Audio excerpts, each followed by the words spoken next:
Comme un air de déjà-vu, ils marchèrent pour une cause perdue.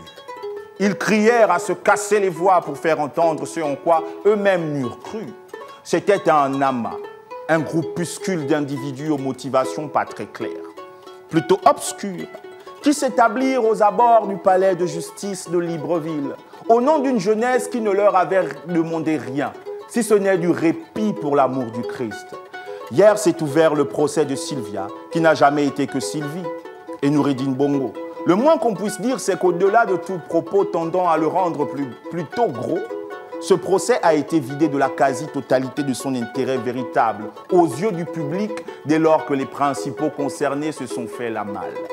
Que peut être un match de football sans ballon? Sur quoi va-t-on taper? En vertu de quoi les règles s'appliqueront-elles? Et qu'est-ce qui retiendra le public censé venir voir du spectacle, de l'extraordinaire? Ce procès est-il encore digne d'intérêt pour le Gabonais lambda? Laissez-moi être la voix qui vous rapportera la réalité des habitants de Matiti. Ceux-là dont les principales préoccupations sont basiques, parce que le sous-développement nous étreint encore trop fort ici. Ils ont des soucis d'eau. Qu'est-ce qui peut encore les intéresser dans le procès de Sylvie et Noureddine s'il s'avère qu'ils ne sont plus présents, Sylvie et Noureddine Bongo? Le Gabonais lambda est embêté par des problèmes immédiats qui demandent résolution immédiate. Que vont manger les enfants au retour de l'école? Dois-je repasser tous les vêtements de mon mari avant que la SEEG ne récupère pour quelques heures son courant? Se dit la femme au foyer d'un air reposé, propre aux gens qui ne se font plus d'illusions, mais qui acceptent avec dépit leur sort.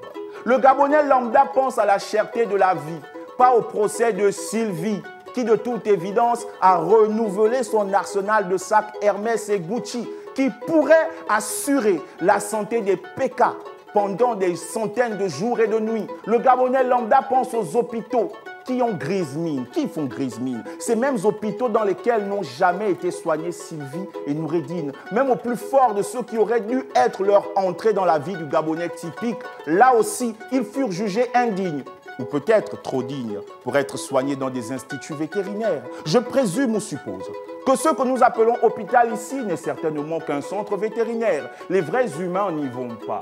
Si par malheur ils se retrouvent malades, on les enverra dans des endroits, des lieux, des contrées où existe vraiment l'hôpital. Le jeune Gabonais se questionne sur la dureté du présent. La vie ne semble pas lui faire de cadeaux. Il recherche des solutions, sachant que les études ne garantissent plus forcément l'intégration. Nous rassurent même les ministres de l'économie et de la fonction publique. On dit à la jeunesse d'entreprendre, lorsqu'une part de cette jeunesse vit d'angoisse, car la bourse n'est plus fiable. Cette jeunesse-là peut-elle se permettre de prendre pour sujet principal en ces heures de questionnement sur son futur le procès de milliardaires qui vivent dans des lieux que peut-être nombreux d'entre eux n'apercevront jamais? La jeunesse gabonaise qui est en quête de terrain d'expression, qui n'a pas de bibliothèque nationale, encore moins municipale, à l'heure où le peuple ne peut toujours pas élire directement le maire de Libreville. Serait-il réellement possible que le plus important pour le Gabonais lambda soit le procès de Noureddine? Ce Noureddine qui parle l'anglais des riches, dans des fauteuils cosy, arborant des chemises qui valent peut-être 5 SMIG.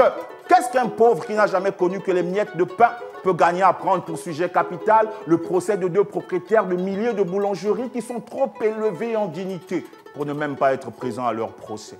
Qu'est-ce qu'un faible peut gagner à se soucier du sort d'un tout-puissant que ni la pluie, le vent, la grêle, l'ouragan ou le typhon ne peuvent inquiéter? Même s'il est question de parler villa à la Pointe-Denis, en quoi cela peut intéresser réellement quelqu'un qui peine à se prendre un sac de 25 kilos de riz? Ne nous dit-on pas qu'il est plus important que le peuple soit concentré, que chacun se fixe des objectifs et s'en tienne à ces derniers, mais prétendre que le procès de Noureddine et Sylvie serait des plus importants pour la jeunesse gabonaise? Ne serait-ce pas un peu manquer de respect à tous ces jeunes qui ont l'impression que le ciel leur tombe sur la tête? Ne serait-ce pas se déconcentrer? Ils ont déjà assez de soucis avec Francelet, Bléguina, Phosphatine et autres pour regarder du côté de ceux qui ne leur rapportera rien. Pensez-vous que mes parents sur la route d'Ibundi sont plus préoccupés par Sylvia et Noureddine que par leurs activités rurales? Du moment que Noureddine et Sylvie sont à Londres, le reste a perdu toute saveur. Que rien ni personne ne vous fasse penser autrement. Le peuple est dans ses tracasseries quotidiennes et ses supplications adressées au Seigneur. Nombreux sont au tribunal pour leurs propres problèmes, pas pour s'occuper des oignons des gens de la sablière. On n'a pas besoin d'être baptisé ou de manger de l'iboga pour avoir les yeux ouverts. La nature nous les a pourtant donnés ainsi, mes sœurs et frères. Par contumace, par Ponce Pilate, par Balthazar, Dona Béja ou Barbarita, pour le Gabonais de façon générale, encore plus pour le jeune, ce procès est un plat sans sel.